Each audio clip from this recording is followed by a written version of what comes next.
നിങ്ങളുടെയൊക്കെ ജോലിയോടുള്ള ഒരു ഫിലോസഫി എന്താണ്?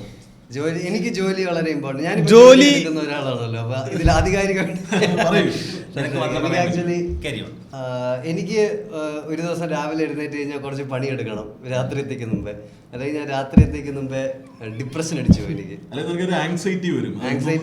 എനിക്ക് ഡിപ്രഷനിലോട്ട് വരും രാത്രി വരും, ഞാനൊന്നും ചെയ്യുന്നില്ലല്ലോ ജീവിതത്തിലൊന്നും. അപ്പോൾ എനിക്ക് രാവിലെ എഴുന്നേറ്റ് കഴിഞ്ഞാൽ എനിക്കൊരു ദിവസത്തിൽ എന്തെങ്കിലുമൊക്കെ പണി ചെയ്യണം. അപ്പം ഞാൻ നേരത്തെ ഫുൾ ടൈം സ്റ്റാൻഡപ്പ് കോമഡി ചെയ്തോണ്ടിരുന്നപ്പം നമ്മൾ തന്നെയാണല്ലോ നമ്മുടെ മുതലാളി. നിന്നെ കൊണ്ട് വലിയ ശല്യായിരുന്നു. പാരന്റ്സ് ബിസി ആയതുകൊണ്ട് പിള്ളേരെ സ്കൂൾ കഴിഞ്ഞിട്ട് മറ്റേത് കൊണ്ടുപോകും, അത് കൊണ്ടുപോകും. എനിക്കിപ്പോ ആ ഒരു മോഡാണ്. ഞാൻ പല കാര്യങ്ങളും ചെയ്യുന്നത് ഞാൻ എന്നെ പറ്റി ചിന്തിക്കാതെ ഇരിക്കാതെ ആ ഒരു മോഡിലോട്ട് പോകാതിരിക്കാൻ വേണ്ടി ഞാൻ എന്നെ തന്നെ ഓരോ തിരക്കുകൾ ഓരോ കാര്യങ്ങൾ ചെയ്ത്. ദീപകിന്റെ ലൈഫിലുള്ള പ്രശ്നങ്ങൾ വിഷമം ഉള്ളിൽ വിഷമമാണ്. അതിൽ നിന്ന് ഇങ്ങനെ തലപൊക്കി നിൽക്കുന്നതേ ഉള്ളൂ.